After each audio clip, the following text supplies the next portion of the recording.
بسم اللہ الرحمن الرحیم۔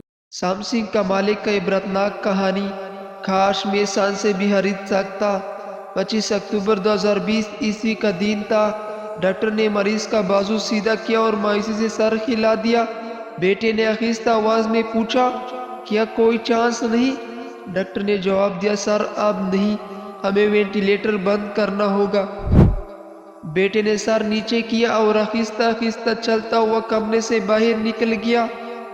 مریض مئی 2014 عیسوی میں کومے میں تھا۔ ڈاکٹر نے اس کا بازو سائڈ پر رکھا اور مایوسی میں سر ہلا دیا۔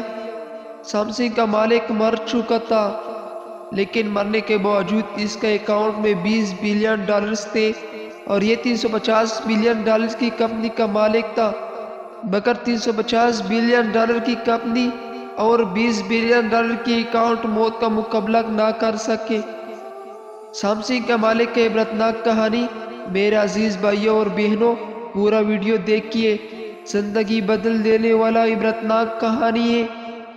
مریض کی کہانی 1940 عیسوی میں شروع ہوئی تھی۔ اس کا والد نے جنوبی کوریا کے شہر ٹائگو میں چھوٹی سی کمپنی بنائی۔ کوریائی زبان میں 3 ستاروں کو سامسنگ کہتے ہیں۔ قدیم روایت کے مطابق اکٹھا طلوع ہونے والے 3 ستارے کبھی غروب نہیں ہوتے۔ والد لی بیونگ چال نے خوشگوانی کے لیے کمپنی کا نام سامسنگ رکھ دیا۔ یہ لوگ شروع میں فروٹ اور فروزن فش ایکسپورٹ کرتے تھے۔ دوسری جنگ عظیم کے بعد تعمیر شروع ہوئی تو سامسنگ خوراک سے کنسٹرکشن انڈسٹری میں آ گئی اور اس نے دھڑ دھڑ عمارتیں، پل اور سڑکیں بنانا شروع کر دے۔ لی بیونگ چال نے ان کے ٹھیکوں میں کروڑوں روپے کمائے۔ یہ سمجھدار انسان تھے، یہ جانتے تھے انسان کو اپنے سارے انڈے ایک ٹوکری میں نہیں رکھنے چاہیے۔ چنانچہ یہ کنسٹرکشن کے ساتھ ساتھ ٹیکسٹائل، فیشن اور الیکٹرانکس کے کاروبار میں بھی آگے گروپ بڑھتا ہوا چلا گیا۔ لیکن ہی لی بیونگ چال کے تیسرے بیٹے تھے۔ پڑھائی میں دل نہیں لگتا تھا، لیکن والد انہیں ہر حال میں پڑھنا چاہتے تھے۔ لیکن ہی نے واسیڈا یونیورسٹی سے اکنامکس کی ڈگری لی اور بزنس کی اعلی تعلیم کے لیے چارلز واشنگٹن یونیورسٹی امریکہ میں داخلہ لے لیا۔ چارلز واشنگٹن کے دور کی لی کی زندگی فضول اور ناقابل بیان زمانہ تھا۔ یہ اپنی ڈگری تک مکمل نہ کر سکے۔ والد نے انہیں واپس بلایا اور کنسٹرکشن اور ٹریڈنگ کے کام میں لگا دیا۔ یہ گرتے پڑتے یہ کام کرتے رہے۔ والد ان کی کارکردگی سے مطمئن نہیں تھے۔ ان کا خیال تھا یہ پوری کمپنی کو ڈبو دیں گے۔ والد 1987 عیسوی میں انتقال کر گئے اور لی کو مجبوراً کمپنی سنبھالنا پڑے گی۔ کمپنی اس وقت 34 مختلف شعبوں میں کام کر رہی تھی۔ لی کے لیے اگلے 5 سال بہت مشکل تھے۔ یہ ایک دفتر سے دوسرے اور دوسرے سے تیسرے کی طرف دوڑتے رہتے تھے، یہاں تک کہ 1993 عیسوی میں آ گیا۔ لی کو اچانک محسوس ہوا ہم بہت زیادہ مصنوعات بنا رہے ہیں، جس کی وجہ سے ہم کوالٹی میں مار کھا رہے ہیں، جبکہ ہمارے حریف صرف ایک کام کرتے ہیں اور ان کی مصنوعات کو کوالٹی سامسنگ سے بہت بہتر ہے۔ لی کو محسوس ہوا ہم نے اگر اپنے حریفوں کو کوالٹی میں مار نہ دی تو ہم پٹ جائیں گے۔ چنانچہ اس نے ایک دن اپنے تمام ایگزیکٹوز کو جمع کیا اور ان سے کہا، ہم آج سے اپنی بیوی اور بچوں کے علاوہ سب کچھ بدل رہے ہیں۔ تم لوگ نقصان کی پرواہ نہ کرو، ہم اگر فٹ پاتھ پر بھی آ جائے تو بھی کوئی مسئلہ نہیں، اب بس صرف اور صرف کوالٹی پر توجہ دیں۔ ہماری پروڈکٹس ہر صورت مارکیٹ میں نمبر 1 ہونے چاہیے، سامسنگ کے لوگوں کو گارنٹی ہونی چاہیے۔ یہ میجر شفٹنگ تھی۔ کمپنی کے انتظامیہ نے انہیں سمجھنے کی کوشش کی، لیکن وہ ڈٹے رہے۔ وہ ہر قسم کی نقصان برداشت کرنے کے لیے بھی تیار تھے۔ ایگزیکٹیو نے بھی ہار مان لی اور تعداد کی بجائے معیار پر چلے گئے۔ شروع کے سال بہت مشکل تھے۔ کمپنی کا کتام کبڑ خانہ بن گئے۔ مارکیٹ میں سامسنگ کا انبار لگ گیا۔ لوگ اس کے سائن بورڈز کے قریب سے بھی نہیں گزرتے۔ ڈسٹریبیوٹر تک بھگ گئے، مگر یہ پیچھے نہ ہٹے۔ 1995 عیسوی میں ایک طرف کمپنی کا بیڑا غرق ہو گیا اور دوسری طرف لی کون ہی پر جنوبی کوریا کی صدر رخ تائے وہ کہ $30 ملین رشوت دینے کا الزام لگ گیا۔ یہ تفتیش، انکوائری اور عدالتی مقدمات کا سامنا بھی کرنے لگے۔ وہ دور مشکل تھا، مگر اس دور نے انہیں پگلا کر کندن بنا دیا۔ تینی کرتے چلے گئے۔ سامسنگ اس دوران ٹیلی ویژن کی انڈسٹری میں آ گیا اور اس کا ٹی وی دیکھتے ہی دیکھتے مارکیٹ لیڈر بن گیا، اور یہ چند ماہ میں پیداوار، معیار اور فروخت میں سونی کو بہت پیچھے چھوڑ گیا۔ یوں کمپنی 2006 میں اعلیٰ معیار کا گارنٹی کارڈ بن گئی۔ یہ ہر گھر تک پہنچ گئی، لیکن ہی نے 1998 میں اسمارٹ فون کا یونٹ بھی لگا لیا۔ یہ یونٹ گلیکسی کہلاتا تھا۔ گلیکسی مارکیٹ میں آیا اور اس نے کشتے کے پشتے لگا دیے۔ یہ بھی دیکھتے ہی دیکھتے عالمی برانڈ بن گیا، جس کے بعد سامسنگ $350 بلین کی کمپنی بن گئی۔ لیکن ہی کا فوربس نے 2014 میں دنیا کی 100 بااثر ترین لوگوں کو لسٹ میں بھی شامل کر لیا، اور یہ کوریا کی امیر ترین شخص بھی بن گیا۔ یہ اسٹیٹ سے بھی امیر ہو گیا، لیکن ہی کی کامیابی کا پہلا ستون ٹیکنالوجی تھی۔ سامسنگ کا R&D بہت مضبوط ہے۔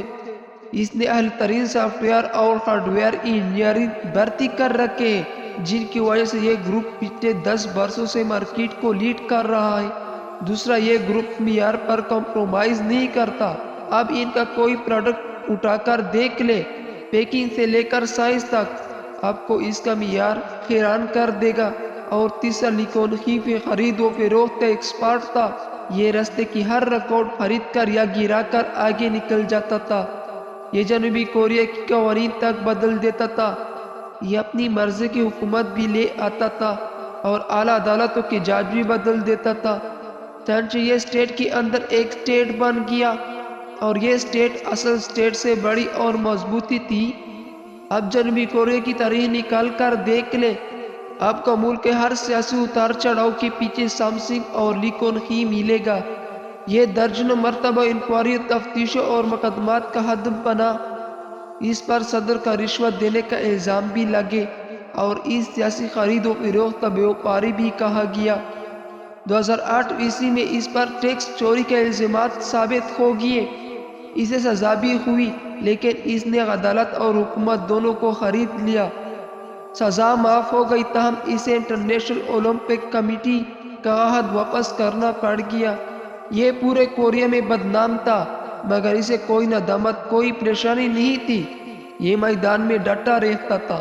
یہ خود اپنے منہ سے کہتا تھا، آپ اگر دولت سے آسانیاں نہیں خرید سکتے تو پھر آپ کو دولت مند ہونے کا کوئی فائدہ نہیں۔ چنانچہ یہ سامنے موجود ہر شخص کو چند لمحوں میں خرید لیا کرتا تھا۔ اس کی یہ عادت اتنی پختہ ہو چکی تھی کہ اس نے آخر میں زندگی کو بھی خریدنے کی کوشش شروع کر دی۔ چیئرمین لی کون ہی کے 2014 میں ہارٹ اٹیک ہوا اور یہ کوما میں چلا گیا۔ اس کی وصیت کے مطابق اسے وینٹیلیٹر پر شفٹ کر دیا گیا، اور اس کے لیے نئے ادویات کا ایجاد کا کام شروع کر دیا گیا۔ سامسنگ نے درجنوں ریسرچ اداروں کو فنڈنگ کی، بڑے سے بڑے ڈاکٹر کا بندوبست کیا، اور قیمتی سے قیمتی ترین ادویات بنوائے گئے، مگر لی کون ہی کومے سے باہر نہ آ سکا۔ اس کے بیٹے لی جائے یونگ نے کمپنی کا عنان سنبھال لی۔ یہ اپنے والد کو ایک بار اپنے پاؤں پر کھڑا دیکھنا چاہتا تھا۔ اس کا شدید خواہش تھی یہ ایک بار اپنے منہ سے بولے یا اپنے ہاتھ سے کہے، ایک بار اپنی کھلی آنکھوں سے سامسنگ کا نیا اسکرین دیکھے، لیکن لی جے یونگ کی کوئی کوشش خار اور نہ ہو سکی۔ اور 25 اکتوبر 2020 کی وہ شام آ گئی جب ڈاکٹر نے مایوسی کا اعلان کر دیا، لیکن ہی نے کومے کا عالم میں انتقال کر گیا اور اس کا جسم ٹھنڈا ہو رہا تھا۔ ڈاکٹر نے اس کا بازو سائڈ پر رکھا اور مایوسی میں سر ہلا دیا۔ سامسنگ کا مالک مر چکا تھا، لیکن مرنے کا باوجود اس کے اکاؤنٹ میں $20 بلین تھے، اور یہ $350 بلین کی کمپنی کا مالک تھا، مگر $350 بلین کی کمپنی اور $20 بلین کے اکاؤنٹ موت کا مقابلہ نہ کر سکے۔ مسافر 6 سال کی طویل نیند کے بعد اگلے سفر روانہ ہو گیا۔ لیکن ہی کی موت نے ایک بار پھر ثابت کر دیا، انسان دنیا میں دولت کے ذریعے سب کچھ خرید سکتا ہے، لیکن یہ کتنا ہی بڑا بیوقاری کیوں نہ ہو، یہ ایک بھی اضافی سانس نہیں خرید سکتا، اور اس کے پاس قدرت کے سامنے ہارنے کے سوا کوئی چارہ نہیں ہوتا۔ کہتے انسان اگر زندگی خرید سکتا ہے تو ہم آج بھی نمرود اور فرعون کی خدائی میں سانس لے رہے ہوتے۔ موت وہ امر ربی ہے جس کے ذریعے اللہ کین ہی جیسے لوگوں کو یہ پیغام دیتا ہے، جاؤ تم جتنا بھاگ سکتے ہو بھاگ لو، لیکن تم نے آخر میں میرے پاس ہی آنا ہے، میں تمہیں کائنات کے کسی کونے میں چھپنے نہیں دوں گا اور یہ چھپنے دیتا بھی نہیں۔ تاریخ انسان خداؤں کی قبرستان ہے، اب کس دن تاریخی قبرستان میں جان کر دیکھے۔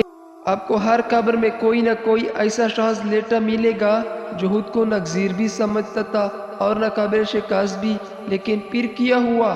سان کنگ سے لے کر مون کوائن تک دنیا کی ہر نگزیر کے لیے مٹی آخری لحاف ثابت ہوئی۔ اللہ کو اس دنیا میں لیکن ہی جیسا شخص بھی 6 سال ہسپتال میں بستر پر لیٹ کر آنکھیں نہیں کھول پاتا، اور اس سے امیر تیمور اور ہٹلر جیسا شخص بھی خالی خط واپس جاتا ہے، لیکن ہم اس قبرستان میں پوری زندگی میں کی آواز لگاتے رہتے ہیں اور ہمیں شرم بھی نہیں آتی۔ تم کرونا کا مقابلہ تو کر نہیں سکتے، زندگی اور موت دینے والے کا کیا حق مقابلہ کرو گے؟ مٹی کا مٹی ہو، مٹی بن کر رہو، خدا نہ بنو، کیونکہ خدا اپنے سوا کسی کو خدا نہیں رہنے دیتا۔